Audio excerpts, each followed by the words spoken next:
Chapter 8 The Scorched Earth. Today sun will not rise in the dead irises of your father. Scavengers feast in your house. You have to hide, you have to leave. With despair in your clenched fists, though knife dwells within your heart. Song of the Betrayed. Kirenen, author unknown. We ran through the corridor in complete darkness. I had stopped protesting by then. When Hone pulled me into the abyss of a tunnel, I heard Leverbelt slam the door shut and bolted from the outside. I found myself in the darkness, which I hid my tears and fear. It felt like we were running endlessly, while somewhere high above us a war raged, and the pulsating noise echoed like the distant roar of a raging ocean. Around me and within me was the same black void. I kept moving my legs because I was told to, but I had no idea where we are going or why. I had always imagined that suddenly facing one's own death must be something terrifying. I knew that no one could be sure how they would react in that moment, whether a terrified, life-hungry animal would awaken within them. But I never imagined that one could avoid death and feel the necessity of continuing to live as a terrible burden. My mother, the empress who treated me like a son, my father, Aina, Chagai, the master of animals, all of them dead. They no longer exist. Even Leverbelt, Fiala and Tahela were probably no longer alive. Everyone I knew was dead. My world, my village in the clouds, was being devoured by a roaring inferno. I was left alone in the suffocating darkness. And I envied them. I wanted to take the path uphill to join them, or vanish into the void black and deep like the one surrounding me. But instead, they told me to leave. The Emperor, the ruler of a tiger throne without a throne, Kai Tohimon of a crane clan, but without a clan, alone, in the darkness, the last one alive.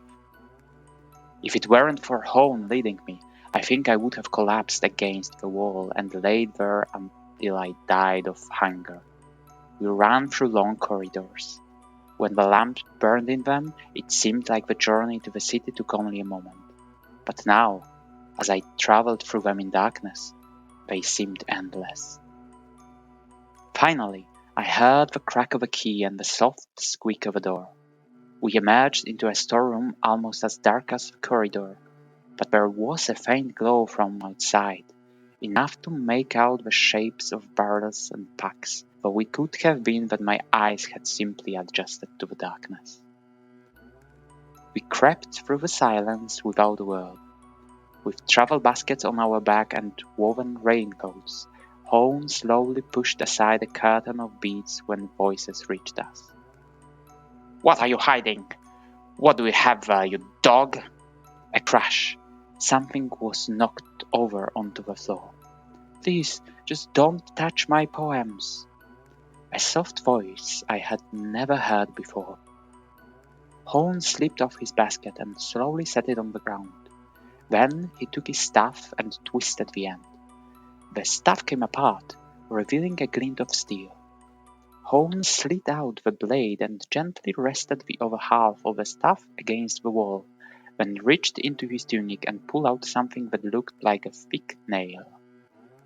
Then his broad back blocked my view of the exit, so I couldn't see what was happening beyond the door. "I'm saying it one more time. Gold, money and wine, you foreign whore, and the letters! Hand over the letters! The priest wanted to know who was currying favors with the foreigners, who wanted to marry cross-caste, and who had broken the code of the earth. All of them." "Letters must not be," murmured Shilgan Hatyezit, the scribe sitting at his desk, still holding a reed stylus in his hand, his free hand pressed down on a piece of parchment, hiding its contents like a student caught scribbling in class. Two low-ranking infantry soldiers from the Stone Timon were ransacking the room. On the floor was a round basket into which they were tossing scrolls taken from the shelves. They weren't wearing heavy armor, just simple segmented ones, and neither even wore a helmet, just headbands protecting their foreheads and cheeks. One of them was holding the old man by the hair and pressing a dagger to his throat. That's what I managed to see before Hone stepped into the room. He swung his hand, the shawl blade whistled through the air, and simultaneously he slashed with that strange sword, which was really just a stick with a blade.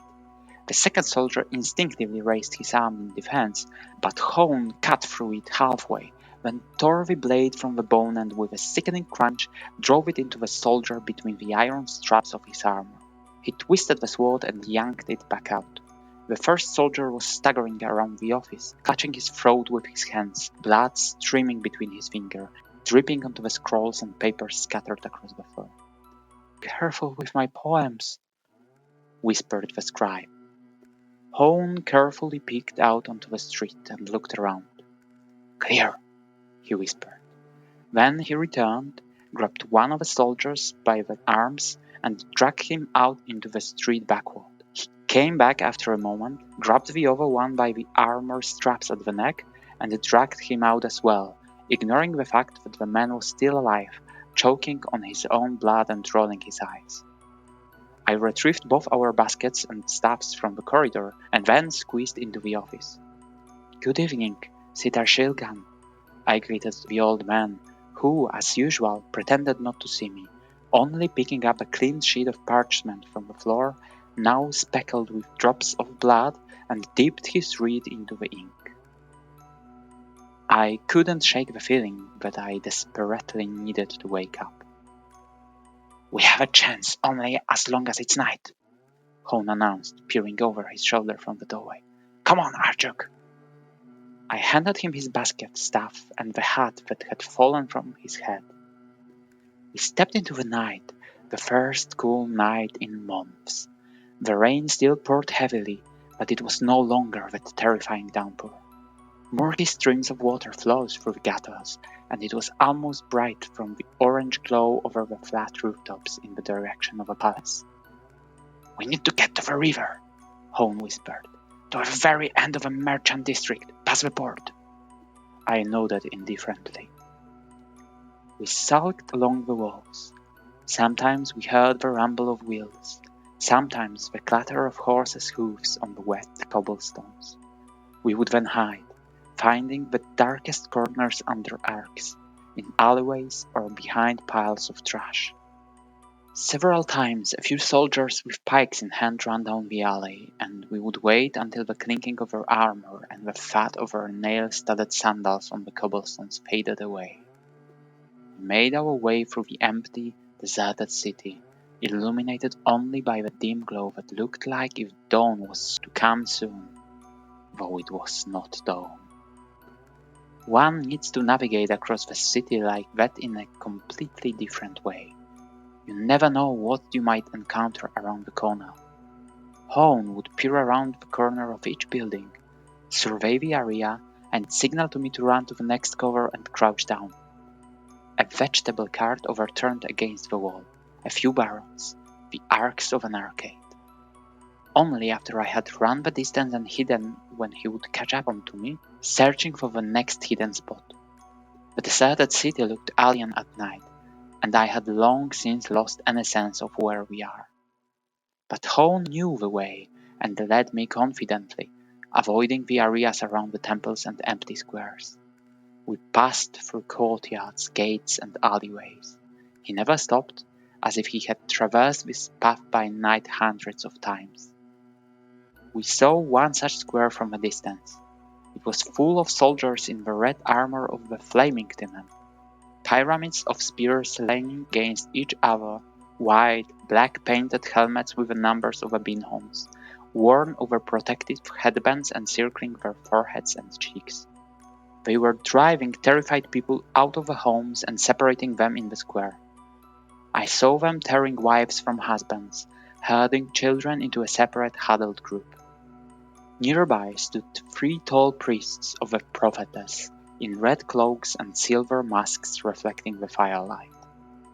I saw them drag a man out of a crowd, stretch him out of a well scoping, twisting his arms, and then slit his throat. A priest collected the blood in a sacrificial bowl and pulled out a flint sickle, then leaned over the dying man. Hone pulled me by the arm. "Is there a weapon in my walking stick as well?" I asked him when we hid in another nook among piles of rotting rags and old planks. "There are many weapons. It's a spy stick. You have a sword, a knife, chain, and a spear. I'll show you how to use them and how to find them. Today, the sword must suffice. There is a brass ring near the top. Above it, the stick is the hilt of a sword. You just have to twist it." We saw corpses, hacked apart by cavalry scythe, with slit throats or hanged, the blackened faces swaying in the rain. Something inside me finally broke when I saw a girl being raped, struggling in the tatters of her shirt, spread-eagled on a market stall, held down by 4 soldiers by her arms and legs. The girl screamed and cried for help. I had only drawn my sword halfway when Hone grabbed my wrist and immobilized me, twisting my arm. "You mustn't, Doimon," he hissed in my ear. "They didn't die all for you to throw your life away in a skirmish with the first soldiers you come across. This is the night of rage. The code of the earth is returning. They indulge themselves today so tomorrow the whole world will tremble with fear. They rule through fear, Archer. You will see even worse atrocities, and you will not be able to do anything. Right now they are busy. That's good. It means we can pass unnoticed." He dragged me through the dying city and didn't allow even a moment of rest. Not even when we saw our soldiers. We would then run across the flat rooftops of nearby houses, and I saw everything from above. Our men, from the thunder timmen of Maranhah, in yellow armor, with black tigers on their shields, without the added crescent moons of the sign of the underground womb. There weren't many of them, not even a full 100. They defended the temple steps. I don't even know which temple it was, but it was definitely not the temple of the underground mother. Wide, adorned with columns and relief on the pediments. I saw the orderly walls of the yellow shields bristling with spears, set in several rows, a barricade of carts, stalls, barrels, and toppled statues as the temple gates as the last line of defense. On the steps in front of them lie heaps of corpses. In the alleys in front of the temple, the police bearers were already crowded, crouching behind the large shields, and behind them, archers preparing their bows. The infantry raised their swords, and the wild cry of "Ifrija! Ifrija!" shook the sky. "These are our people!" I shouted at home. "Our people! We should be with them! We should be rallying them around us! They are fighting for the same cause!" "They will fall," Hone shouted back. "Look at the archers! Count them! Look on the chariots in the alley! Look at the stone soldiers setting up the onager at the end of the square! See the incendiary missiles being lit on those wagons? What good will 2 men do for them?" Finally, he pulled me along. We encountered more skirmishers several times that night. They were always few in number and always faced many. It was then when, for the first time, I witnessed true courage. A dozen soldiers, gathered in the middle of a square, protected by the tilted shields and pointing spears in all directions in the shell formation, and the cavalry encircling them, showering them with arrows. I also saw the fleeing, in the chopped armor, supporting limping comrades with one arm, swords in the other hand, suddenly cut down by the countless blows from the cavalry surrounding them. Men who still stood, even though their bodies looked like they had been shredded. I also saw desert chariots charging, rushing like scorpions, bristling with spikes. For the first time in my life, I heard the terrible whistle of whirling scythes mounted on the wheel rims. I also saw a fleeing man who was overtaken by a chariot, torn to pieces as he ran, in a cloud of blood that had splattered everything around, the walls, the pavement, my face. I watched this, sitting behind a barrel, and felt the rain running down my cheeks around with his blood and my tears. Completely unexpectedly, we also saw Nahal Ifrija, the fire of the desert. She danced on the stone bridge over the canal. She spun like a spindle, with her arms spread wide and her head tilted, her hood fallen back, and the red, flickering cloak, just like the one in my dream, was rising around her like a flashing cone or insect wings. She was pure motion. On either side of her sat two battle leopards, licking themselves warily and looking around. Hone grabbed me by the collar and pulled me down behind the wall. "I have to see her face." "You'll go blind," he hissed. Someone was running along the canal. The prophetess stopped and opened her mouth, then let out a terrible, high-pitched sound that tore at my ears. After a moment, it fell silent, though her mouth was still open, and she continued to scream, and I felt the scream somewhere deep inside. I covered my head. The running man suddenly caught fire, as if someone had doused him with oil from a lamp, and he turned into a flame. A screaming, kicking flame with fiery arms and legs, riffing on the bank for a moment before hissing and plunging into the water. And yet, for a brief moment, I saw her face. A terrifying face, belonging to neither woman nor man, with eyes burning gold. I didn't go blind, perhaps because she wasn't looking in my direction. Then she spun again, pulled up her hood, and vanished into the darkness of the alley, with both leopards following her. I tore myself from Hone's grip. "I could have killed her, son of Warmudar," I snarled. "I could have ended this here and now." "You wouldn't even have reached her," he said. "If she could be killed like that, I would have done it myself and brought you her head. Long time ago." We continued to push through the terrifying alien city. We saw fires break out here and there. We saw flaming projectiles arcing one another across the sky. We heard the cries of hundreds of throats. I don't know how long it lasted. I don't know if I slept or ran while awake. Finally, we reached the river. It was no longer the same half-dry pickle, turned into a lazy stream, flowing through a strip of mud. Today, it surged like a dark, foaming mass, dragging with it barrels, trash, torn-up boats, and the bodies of the dead. In the distance, we could see ships colliding in the harbor, aflame, and hear the clamor of battle. Hone found a stone shed covered in grass on the roof, and rattled a key, opening a small door. A chain clanked. The nearby houses stood silent and dark, as if their inhabitants were sleeping peacefully. I entered, or rather, I crawled inside, among the bleating sheep, hearing the crunch as they chewed dry herbs. Hone cleared away dung and rotting straw on the floor, then lifted the hatch and suddenly descended somewhere underground.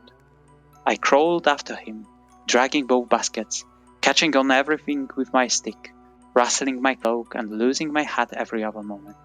We walked down stone steps. The walls were also stone and damp. Each step echoed. After a moment, we stopped. It was dark, but I sensed it was a large cellar with water in it. I heard droplets falling from the ceiling. The flint struck, and after a moment, squinting in the glow of a lantern, I saw Hone's eagle-like face and his hands, and soon after, the entire room. It was quite large, with a vaulted ceiling, and the entire floor was occupied by a basin, in which a rowboat rocked gently. A boat, like the ones peasants use for trading on the river. It was long, with a roof stretched over arcs from the bow and a square canopy at the stern. "Get in the front, my lord," Hone whispered. "You lie down under the canvas and sleep. There are dry blankets, towels, even food and drinks. You need rest. We'll sail until dawn. Where do you plan to sail in this dungeon? I asked. Trust me, Arjug, we will sail. Hurry, the lantern will go out soon. I got into the boat and stretched out my legs. Canvas at the bow was high enough that I could sit without my head touching the roof. Hone untied the ropes and took the oar that was leaning against the wall. At that moment, the lantern did indeed go out. Darkness that descended was even deeper than before. Then Hone pulled on some chain. There was a rumbling, and the sound of rushing water, and in front of us, a crack appeared through which the dim, nocturnal light seeped. The front wall of the cellar slowly opened, and the water that filled the basin flowed with a rush into a sloping stone trough built from square stones leading directly to the river. It looked like the drain of a storm sewer. It wasn't far or high to the water thanks to the storm. We slid just a few steps, and the bow of our boat struck the water. The door in the stone wall above the river closed suddenly, and I couldn't have said where it was located. I could only see the wall with bushes and clumps of grass growing in it. Hone pushed the rudder, and the boat drifted with the current. For a moment, I sat there, watching the fire spreading along the bank, the screams echoing somewhere in the darkness, and I wondered if I would ever see the city again. The steady signal of drums could be heard the whole time. It carried over the water and pulsed in the air. Hone cursed. "They've changed the drum codes," he said. "I don't understand any of it. These aren't our codes." He was right. I didn't understand anything either, despite knowing the drum language better than many officers. I knew 3 drum languages, including the most secret one, and I still couldn't decipher anything. Except for the one word. They hadn't changed one word, which kept repeating in the messages. Tenchak, the inverted crane. That's me. My name. The boat glided swiftly with the current. Hone steered, barely using the oar. From time to time, he allowed the boat to spin in the eddies and drift aimlessly backward, so it wouldn't draw attention among the logs, planks, floating barrels and various debris being carried by the river. At one point, a few stray arrows whizzed over us, splashing into the water. Once, a flaming projectile from a catapult hissed into the water nearby, spreading a burning patch of fire around it, but I think they were not shooting at us. This time, for the first time in a long while, the weather was on our side. Where the red glow of the fires didn't reach, pitch-black darkness stood. The constant rain muffled the sound of the water, and the river, suddenly wide and fast, full of debris, made any surveillance impossible. At one point, we drifted toward the left bank, where fire was burning, and silhouette against it were soldiers in helmets holding spears. But Hone only threw a soaked rag lying on the palanquin over himself and lay flat. Covered with dark, brown tubs, our boat became a long, shapeless shadow, just like the logs, bloated cows, and the dead bodies drifting down the river. The soldiers didn't even glance at us.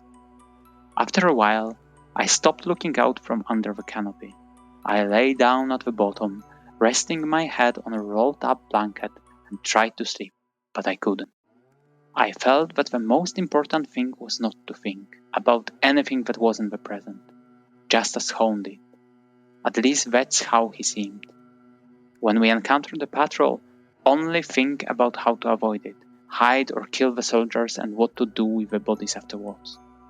As long as we had the boat, just sail and think only about the water, the river, the rudder and the oar. When we got hungry, think about finding food. Never think about what would come next. Never about what had already happened.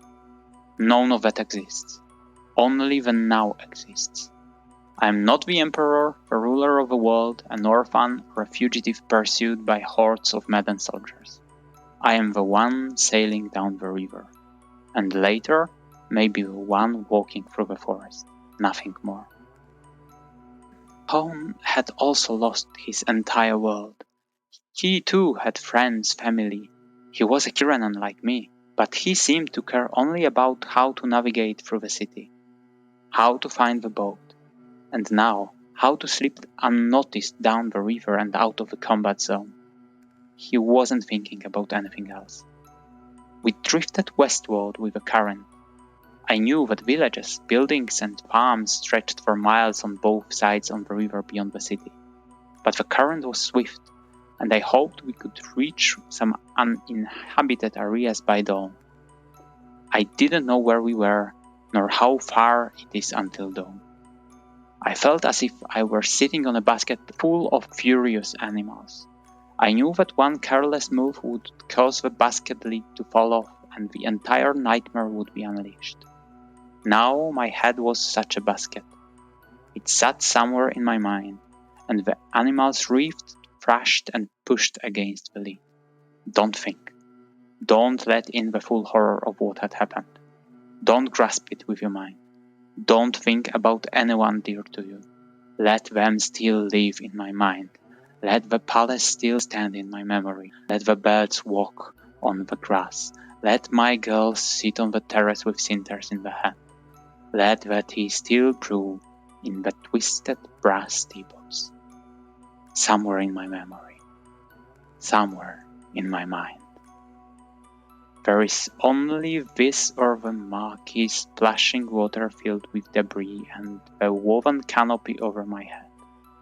But nothing else. We passed bridges, boulevards, and roads leading to the river, as well as watering places and small docks. No one could have seen us here, so Hone locked the rudder and rowed madly from one side of the boat to the other. He fought for every moment of darkness and every step farther away from the city. Finally, the movement, splashing, and darkness took over, and I fell into a half-sleep, though it seemed to me that I wasn't asleep and could hear every splash, the sound of the rain, and the cry of a night bird. A sudden rustle and scraping against the side of the boat woke me. Our boat was pushing deep into the reeds. The water was shallow here, and the sky was getting lighter. I sat up abruptly and turned around. Hone was pushing off the bottom with an oar, and on the roof of a palanquin lay the whole bundles of freshly cut reeds. The bow was pushing through the wall of bright stems, and behind the stern, the river was barely visible between the reeds. I opened my mouth, but Hone gestured for silence. The boat finally stopped. My guide removed his pants and boots. Then, dressed only in a loincloth, he stepped into the water, prodding the bottom with a stick, and disappeared into the reeds. He returned after a long while and climbed on the board.